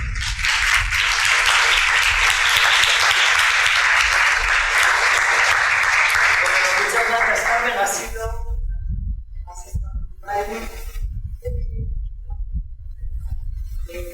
gracias por esta interesante y estimulante ponencia y por hacernos tan fácil el entender un tema tan complejo, ¿no?, como es la interrelación entre lo ambiental, lo biológico, ¿no?, con el papel del estrés y la interrelación. Yo sí que quería destacar algo que, bueno, que creo que es muy importante, que es cómo lo que hablábamos, ¿no?, cómo la epigenética se hereda y el tremendo impacto que tiene el estrés en el cerebro, en la genética, y cómo eso a la vez determina, ¿no?, nuestra capacidad de respuesta y cómo esa capacidad de respuesta nos hace vulnerables de nuevo a sufrir, ¿no?, más traumas. En este sentido, también nos hace pensar la importancia y la responsabilidad que tenemos en tratar de mejorar la prevención, ¿no?, y que eso no ocurra, ¿no? En ese sentido, en Cantabria, ahora que estamos poniendo en marcha el nuevo plan de salud mental, nos planteábamos un poco esta parte, ¿no?, tratar un poco de cambiar el modelo, ¿no?, de atención un poco hacia un modelo más preventivo y en coordinación un poco con educación planteábamos el introducir en los centros escolares algunas intervenciones dirigidas a aumentar esta capacidad de resiliencia en los niños y en los adolescentes. Y hubo mucho debate un poco en qué edades, un poco en la línea de actuar en esas ventanas terapéuticas, ¿no?, en esos momentos donde a lo mejor la intervención es más efectiva a la vez que encontramos esas ventanas donde el cerebro es más vulnerable. En este sentido te quería preguntar, ¿no?, porque también hablabas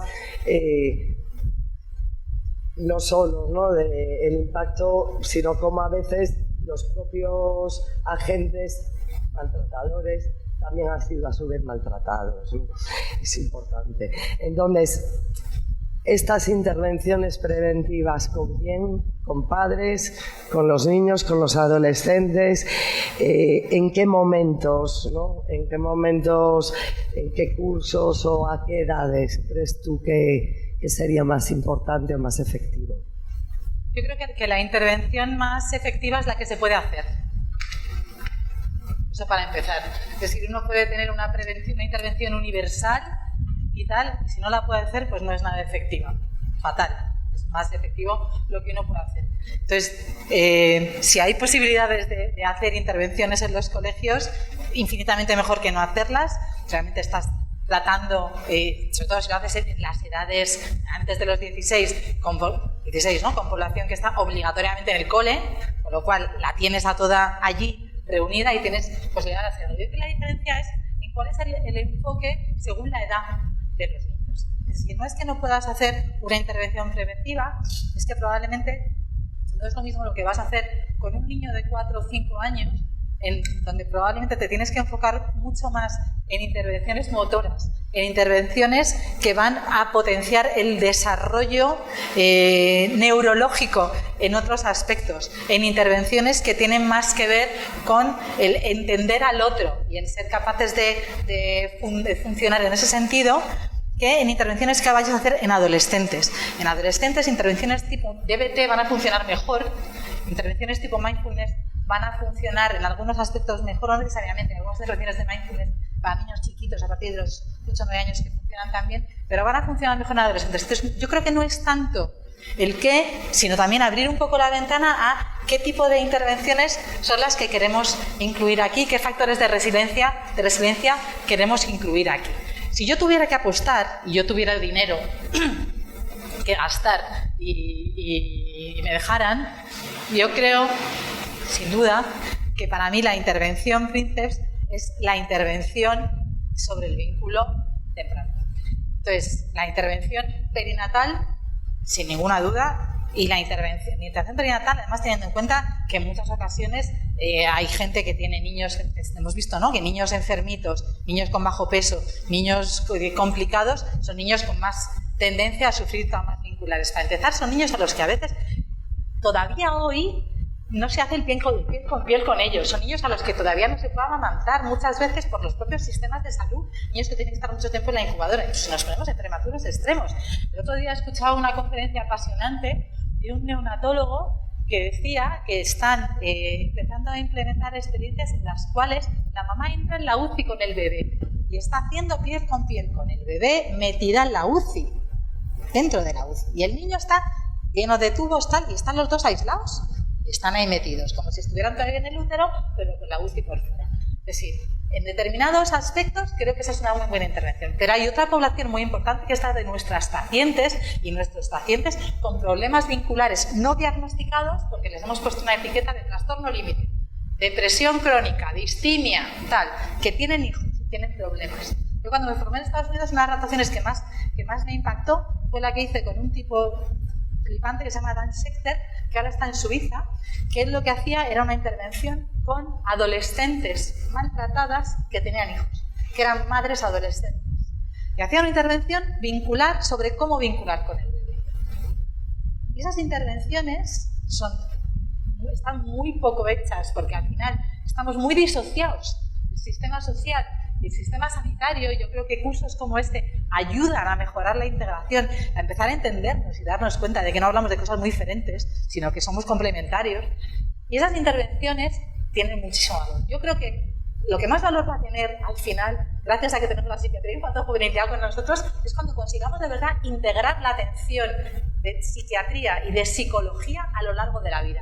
Y darnos cuenta de que cuando tengamos en un centro de salud mental una persona enferma que va a concebir o que está embarazada, ahí tenemos que trabajar y echar luz. No va a ser lo único, pero nosotros que tenemos este reducto en el que trabajamos, ahí tenemos muchísimo que hacer y tenemos muchísimas oportunidades de mejorar habilidades parentales, de mejorar soporte social, de mejorar mentalización, de mejorar capacidad vincular, de hacer que el bebé que nazca venga al mundo mejor. Bueno, yo tendría muchas más preguntas, de hecho las tengo aquí por si acaso, pero sí que me gustaría que intervinierais, que preguntarais, porque yo creo que es un lujo el tener aquí a Carmen y que seáis vosotros los que hagáis este debate. No sé si levantáis la mano, os va pasando Inés el micrófono. No se anima a nadie. Se deja atontados perdidos con tanto rato de hablar. Pues pregunto yo también. Bueno, me ha encantado, me ha parecido que es súper integrador, que es una de las cosas que muchas veces, como dices tú, entre la psiquiatría y la psicología y lo social no ocurre estas integraciones, ¿no? De este tema de las intervenciones perinatales, ¿no?, centradas en la parentalidad y demás, en Cataluña están haciendo cosas que en el resto de España no estamos haciendo y nos parecen ciencia ficción, por lo menos a mí en Cantabria. Tú que, por ejemplo, estas cosas de las madres con trastorno mental grave o con trastorno mental igual no grave, pero que son madres y que a veces pues, les favorece poder estar ingresadas con los niños y demás, ¿vosotros tenéis alguna idea de poder hacer algo similar en Madrid? Porque esto en Barcelona lleva ya unos años. Nosotros tenemos algunas iniciativas aquí, no son exactamente la misma. Yo creo que todo esto lógicamente es ampliable y por eso tenemos que hablar de estas cosas y ponerlas en valor, ¿no? Y yo creo que es uno de esos aspectos de los que tenemos todavía que hablar mucho más. Hay algunas iniciativas en Madrid muy interesantes. Hay una iniciativa que lleva la Fundación Manantial que se llama Casa Verde, que es una iniciativa en la cual mamás con trastorno mental tienen un piso en el que pueden estar y se pueden quedar o pueden ir y volver para estar con otras mamás que están con niños pequeñitos, menores de 5 años, con gente, con educadores, con gente experta, que un poco que les ayudan en ese momento tan complicado a mejorar en el día a día y todo el rato sus labores de parentalidad. Para mí es una de las experiencias más interesantes que hay, pues no solamente el acompañamiento terapéutico en el que vas y vuelves, ¿no? Sino que hay una función social y de acompañamiento todo el rato. Nosotros estamos haciendo ahora en mi hospital también trabajo perinatal, fundamentalmente con algunos subgrupos de población, con padres con duelos repetidos, con duelos perinatales repetidos, con padres con niños de bajo peso, fundamentalmente, y padres que tengan algún tipo de riesgo previo en embarazos previos y que son embarazos de alto riesgo, que están en el hospital. ¿Vale? Y hacemos cosas muy diversas. Nos hemos dado cuenta de que funciona muchísimo el trabajo grupal. O sea, la identificación con el otro es alucinante y nos hemos dado cuenta de que tiene un peso muy importante la arteterapia. Aquí, el aspecto este de sacar lo emocional de una forma poco culposa, de una forma artística, ¿no? Y tener a alguien entrenado psicoterapéuticamente que es capaz de darle valor a lo que uno está haciendo, son algunos de los aspectos que mejor nos ha venido. Desde luego, o sea, el plantear, el favorecer los aspectos vinculares en momentos de trauma, de duelo, de ingresos, etcétera, es una cosa que hay que considerar. Al final es complicado, tenemos tantos campos en los que actuar, ¿no? Igual que necesitaríamos unidades de hospitalización para chicos con TEA, son muy diferentes al resto. Necesitaríamos, de allí tendríamos que tener tal cual. Al final los recursos que tenemos son un poco los que tenemos. Yo creo que ahora, aprovechando esta crisis y que los sistemas públicos están empezando a dotar más unidades, cuando la cosa se estabilice o tengamos más sistemas de apoyo fuera, tendremos que reconvertirlas y este va a ser el momento de empezar a pensar cómo les damos forma. Yo creo que ahí la especificidad va a ser fundamental. Sí, es que al final es la prevención real. O sea, la mayor prevención es la que cuando ni siquiera ha nacido aún el bebé, ¿no? Cuando tú estás pudiendo intervenir ya en incluso las depresiones no siempre son posparto, muchas veces son periparto y son previas. Y en realidad, además, ahí muchas veces les ofrece más casi intervención farmacológica con pinzas, ahí todos los psiquiatras, yo entiendo, asustados, ¿no?, de poder hacer alguna intervención, pero en realidad es que desde los servicios tal y como están establecidos ahora, no puedes hacer un seguimiento a esa persona que la tendrías que ver todas las semanas al menos, ¿no? Por el mero hecho de que el embarazo tiene un tiempo limitado. O sea, quiero decir, si la tienes que dar los seguimientos habituales, la vas a ver 3 veces en todo el embarazo. Entonces, bueno, nada, que reflexiono yo mucho sobre estos temas que me interesan, así que me gusta mucho que lo hayas planteado. Gracias. ¿Alguien se anima? ¿Alguien que no seamos nosotras? Eso que mira, sí. Hola. A mí una de las cosas que más me ha llamado la atención, o principalmente como persona que no tiene mucha idea, que me ha resultado menos intuitivo, es no sabía lo específico que podía ser el tipo de trauma que sufriese, que desencadenase en una adversidad concreta. Creo que has dicho, por ejemplo, en casos de abusos sexuales que se enfocaba en impedimento de resolución de problemas, o creo que lo otro era maltrato físico en problemas de retención de memoria. Y creo que es algo que de primera vista no entiendo por qué. Son datos que todavía tenemos que coger un poco con pinzas, ¿vale? Pero es verdad que si nos vamos a estudios más amplios, como el que relaciona pues, el abuso sexual con la depresión, ese que os enseñaba, que es de millones, bueno, no, pero de miles y miles de pacientes, nos damos cuenta de que algo específico debe haber, ¿no? Al final acaba teniendo que ver mucho con la sensación de vulnerabilidad y con la sensación de la construcción de uno mismo. Y el aspecto sexual, y yo creo que también es un tema que vais a tratar a lo largo del curso, y el desarrollo de la identidad sexual y de la concepción del aspecto sexual es un tema que es fascinante, que yo creo que nos va a ocupar en los próximos años también entenderlo, ¿no? El disponer uno mismo del espacio en la sexualidad es algo que es una cosa muy moderna. hasta hace muy poco tiempo, a la sexualidad uno llegaba de la mano de la sociedad, ¿no? Sobre todo las mujeres. Entonces, hay un aspecto de vulnerabilidad muy específico ligado al cuerpo desde el aspecto sexual, porque es algo que uno otorga o no otorga. Hay una diferencia muy importante en lo que tiene que ver con otro tipo de traumas, ¿vale? Sobre todo porque hay aspectos de más ambigüedad, en los cuales también funciona el ¿habré sido yo culpable? ¿Habré provocado algo? ¿No lo habré provocado? Que no es tan evidente si uno llega con un ojo morado, ¿no? Pero la sociedad ya sanciona que un ojo morado no puede existir, pero lo otro, ¿no? Porque hay estos juicios tan mediáticos, llevaba la falda corta, se ha ido con 4, han violado porque, hombre, claro, si va haciendo así, pues no van a violar. Normal que te violen 4, como no te van a violar, ¿no? O sea, todos estos aspectos de ambigüedad tienen un impacto fundamental en el self de una forma constitutivamente un poquito distinta. Entonces hay aspectos, todavía nos cuesta un poco entender, ¿no? Cuál es la relación psicológica, pero realmente hay especificidades que tienen que ver con el momento, con el tipo, con lo que se espera de uno mismo, con lo que uno espera del otro, con determinados aspectos que son complicados. A lo mejor te está violando alguien que te gusta. Y entonces eso cómo lo integra uno en la cabeza. No te tiene la mayor parte de las veces, ¿no? O alguien a quien admiras. Y lo admiras o la admiras y tal. Y resulta que no. ¿Cómo te quedas tú? ¿Cómo se queda tu propia concepción, tu propia construcción en ese momento? Entonces, hay algunos aspectos de la propia construcción de la identidad de uno mismo en según qué momentos que tienen un impacto un poco distintos. Pero es una pregunta excelente. Y también os digo que estos son datos que he presentado, son datos preliminares, pocos sujetos, 84 sujetos. Empezamos a ver esas relaciones. Tú te referías también a todo el aspecto que tiene que ver con lo más cognitivo y con lo más funcional. Las pruebas cognitivas también a veces se solapan y se superponen. Pero bueno, sí que parece que algunos aspectos tienen más que ver con la capacidad atencional, que es otro de los aspectos muy importantes de la disregulación, ¿no? Entonces ahora estamos empezando a estudiar la diferenciación entre la disregulación atencional y la disregulación no atencional de la emoción. Es decir, ¿qué tiene que ver con que yo sea capaz de me está pasando algo malo e irme a otro lado? ¿Cómo de bueno puede llegar incluso a ser eso? Aunque a veces al final sea peor, o lo que me puede pasar a la hora de que tendría que estar sintiendo una emoción y siento otra.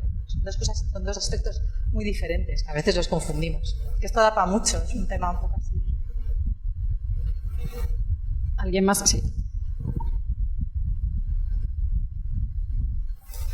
Gracias. Voy a ver si, con la mascarilla, si se me escucha, se me entiende, ¿no? Vale, por mantener la mascarilla. Que, ante todo, muchísimas gracias por la presentación. Ha sido muy exhaustiva. Me ha faltado tiempo para procesar muchos detalles y, pues también dicho de paso, pues un poco la petición, si no la presentación total, lógicamente por los derechos de autor, pero a lo mejor tener al final del curso, pues... ¿Están grabando las clases? Se están grabando. Vale. Sí, fenomenal, pues muchísimas gracias. Bueno, entonces, yo un poco desde el ámbito educativo, que es donde trabajo, pues sí que un poco todo este tema, cada vez hay mayor sensibilización por parte de todos los profesionales implicados en la educación, desde lo que es la educación infantil, en lo que es la detección, porque todo esto tenemos que partir de lo que es la detección de situaciones de maltrato o riesgo. Entonces yo creo que desde las escuelas infantiles se está haciendo una labor muy importante por parte de las educadoras en cuanto a cualquier aspecto relacionado con la ropa, la vestimenta, el aseo del niño, o de la niña, el mantener unas rutinas, cualquier aspecto, eso se recoge y luego se traslada a la figura profesional dentro de los equipos de orientación, que es una figura pues que lleva más la parte social, ¿vale? Que es o trabajadora social o profesor técnico de servicios a la comunidad, que a su vez se coordina pues con instituciones externas, fundamentalmente servicios sociales. Entonces sí que hay unos mecanismos. Yo sí que lo que he detectado, un poco en base a mi experiencia, que cuando llega a lo mejor el momento en el que ya tiene que decidir si una institución externa pues tiene que hacer cargo de ese menor porque no se corrige las conductas de cuidado y de todas las conductas que se esperan por la figura de los padres o de lo que son los cuidadores legales. Pues cuando nos encontramos los profesionales que de alguna forma están atendiendo a esa familia, pues bien desde el ámbito social, educativo, incluso médico, pues no ha habido una previa, muchas veces hay como una desinformación, o nos enteramos a lo mejor en esa reunión por primera vez de unos aspectos médicos. Entonces ahí no sé, creo que debería haber como hay protocolos, pero está todo muy parcializado. Entonces, bueno, un poco ahí desde lo que es la etapa de infantil y primaria, sí que creo que hay un mayor cuidado o es más estrecho lo que es esa fase de detección. Pero cuando ya pasan a otras etapas, a la adolescencia, a lo mejor determinadas conductas es más fácil atribuirlas, pues a lo mejor, o etiquetarlas como conductas disruptivas, sin ir más allá de a lo mejor también entorno familiar o todos estos tipos de factores que has venido comentando en la exposición. Y luego una duda que me queda es en la resiliencia. Cuando has hablado de resiliencia, no sé hasta qué punto, si existen también esos factores o ese factor genético, por muchos factores protectores que haya, bueno, de alguna forma amortiguan, pero si existe ese desencadenante, ¿hasta qué punto va, entre comillas, a amortiguar que se desarrolle también? Ten en cuenta que no hemos encontrado un factor genético único que esté relacionado obligatoriamente sí o sí con una enfermedad mental, ¿vale? Ni siquiera factores genéticos únicos como algunas mutaciones que conllevan alteraciones en el desarrollo necesariamente conllevan una enfermedad mental siempre, ¿vale? Puede haber gente con problemas en el desarrollo neurológico que no tengan un diagnóstico de enfermedad mental. O sea, la enfermedad mental es una cosa, tiene una complejidad preciosa, yo creo, que al mismo tiempo también supone dificultad a la hora de entender las cosas. Ahora, cuantos más factores de riesgo biológico haya por debajo, más difícil está el tema. Si tenemos un niño malnutrido, es un factor de riesgo biológico. Si tiene un CIR, por ejemplo, un niño con un crecimiento intrauterino retardado, la etapa de la que estaba hablando antes Inés, un niño que en el momento de la concepción la madre está consumiendo drogas, el padre está consumiendo drogas, el embarazo es no deseado, hay una vinculación temprana, durante el tiempo se alimenta mal, hay una guerra, tal. Eso tiene un impacto biológico en el que ya es difícil separar lo que es la biología y lo que no, ¿vale? Aunque son aspectos preventivos. A lo que tú has ido antes, pues los sistemas, lógicamente, cada vez están mejor preparados. Y prueba de esto es lo que contaban antes en la inauguración. Ya el año pasado se planteó este curso, no se pudo hacer y este año se plantea. Es decir, no es la primera vez que yo hablo de esto en el Escorial. Yo creo que hace muchos años también participé en otro curso, no exactamente con esta perspectiva, pero ya había estos aspectos, ya están presentes en este foro y en muchos otros. Y hay gente de muchos lados. Cuando ponemos el ojo, es importante empezar a entrenarlo en todos estos aspectos del niño no viene comido, viene sucio, la ropa huele fatal, viene con la misma camiseta desde hace 3 días, tal. Y yo espero que esto haya contribuido a que pongamos también el ojo en otro lado. Yo creo que lo que nos tenemos que formar cualquiera de los que trabajamos con infancia, lo que es obligatorio formarse, y habría que hacer cursos obligatorios básicos para todos, es en desarrollo social infantil. Tenemos que saber qué hace un niño sano, qué cosas tiene que hacer un niño sano, a qué edades. Y cuando veamos que esas cosas no las hace o que hace otras, empezar a plantearnos si le pasa algo. Ahí es donde tenemos que estar. No es normal que un niño no llore, los niños tienen que llorar. No es normal que un niño no sea capaz de hablar de sus emociones. No es normal que un niño no se enfrente a los padres. Pues si se tienen que enfrentar, si es que es lo normal, ¿cómo no se va a enfrentar un niño o un adolescente? Ahora, claro, lo que tiene que decir ese padre es, oye, mira, tranquilo, no pasa nada, y vamos a ver, ya lo hablamos de otra manera, claro. Pero ¿cómo no va a ser eso? Si nos encontramos un niño apocado, inhibido, tal y cual, es un problemón, es un factor de riesgo de psicopatología. Y eso nunca lo vemos desde los sistemas que quieren que los niños estén tranquilitos y no molesten. ¿Qué detectamos en el TDAH? Los niños que están pegando saltos. ¿Y quiénes son? Los chavales. ¿Y qué nos pasa con las niñas? ¿Cuántas niñas con TDAH detectamos en primaria?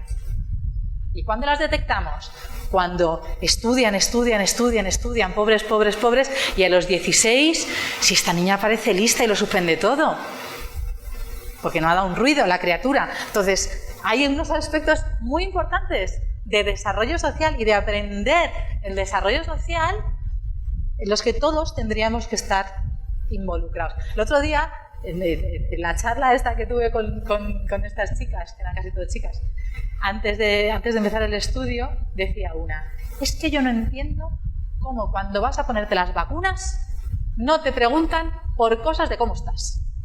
Y digo, pues oye, alguna cosa preguntan. Dice, pero muy poco. Pero tienen que preguntar más y saber que cuando respondes, según cómo respondas, estás diciendo la verdad o estás diciendo una mentira. Porque cuando dices a todo bien, es mentira seguro. Y digo, bueno, pues tendríamos que llevarlos a ellos realmente para hacer las cosas lo mejor posible, porque son los que más saben. Al final, si les dejamos hablar. ¿Sí? Si queremos dejar un poco tiempo para el café, ¿queréis una última pregunta? Ya después vamos al café, que a las 12 es la conferencia inaugural. No sé si la estructuro muy bien, muchas gracias, maravilloso. Respecto a los niños de incubadora y todo esto, los primeros años, la importancia, me voy a otro apartado, niño rico. Desatención, leche materna, cuidados por cuidadoras, enfermedad mental a largo plazo. ¿Hay estudios de ese tipo de...? ¿Realmente hay una diferencia con las madres que se quedan en casa? Aunque suene un poco reaccionario, quiero saber si hay algún estudio de ello. No los conozco, vale. Lo apunto para la próxima. A mí me preocupa porque bueno, los que vemos trastorno mental, vemos gente de todos los estratos sociales.